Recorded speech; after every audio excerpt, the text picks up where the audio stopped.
Hey guys, so this is my third tip, and this is a little bit different. It's going to be more about the newborn stage and something that I did that I believe probably something that I was taught by my sisters who had kids before me, I think.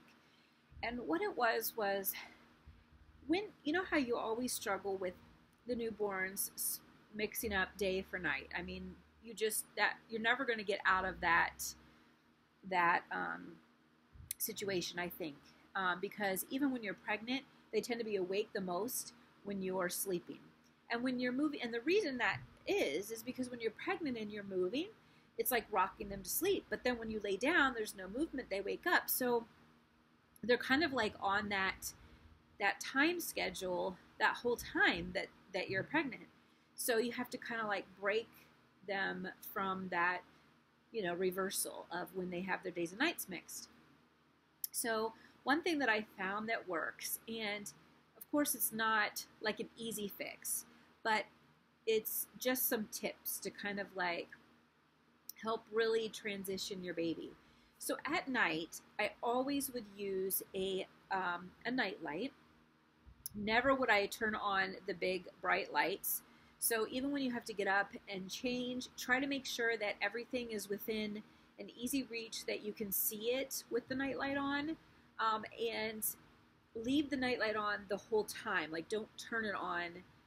It's up to you. You can, but if you can leave it on the whole time so that they don't see, okay, we turn it on, it's time to wake up type of thing. You just leave it on, and that way you can see them when you need to change the diaper. And of course, there were times when I'd have to like turn a light on and strip them and wash them because maybe they would have a little blowout. But basically, when you are nursing them or feeding them at night, you don't want to talk to them. And if you do talk to them, you do it in a very whispered voice. You're kind of like letting them know that this is nighttime. We don't really talk and play at night. This is when we just do what we got to do and go back to sleep. This isn't playtime, and so, or wake time. So when you keep the lights dim and your voice is dim and you don't want to play with them at that point in time. In your mind, you do, and you're like, oh, in your mind, and you can do that, touching them and whatever, but you don't want to talk and turn lights on and act like it's daytime. So that was something that I believe it was probably my sisters who taught me that, and it was something that I did with all my kids, and it really did seem to help. I feel like it, for those first like 2 months that you tend to like literally be up all night, all day type thing, it really did help with that transition. And then also, of course, trying to keep them awake more during the day helps them sleep more at night.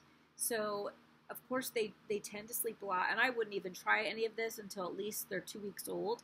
But still, with the night thing and the talking and the very low dim light, that you start right away. I mean, you just want to teach them right away that when it's dark and it's nighttime, we don't play, and that helps a lot in that transitioning period of time when you're trying to teach them that this is not the time to be awake. So that's my tip for today. That's my third tip. I have been kind of like now thinking about them and trying to jot them down when I think of them. And this one I just actually thought of watching another video, and I thought, oh, you know what? I should write this down. And I thought, well, you know what? It's actually time for me to do a video today for the tips. So I'll just use that one. That way I don't have to forget it and write it down. So that's my tip for today, and I hope that you guys have a great day and that you're finding these tips useful. And I will see you guys again in my next video. Have a great day.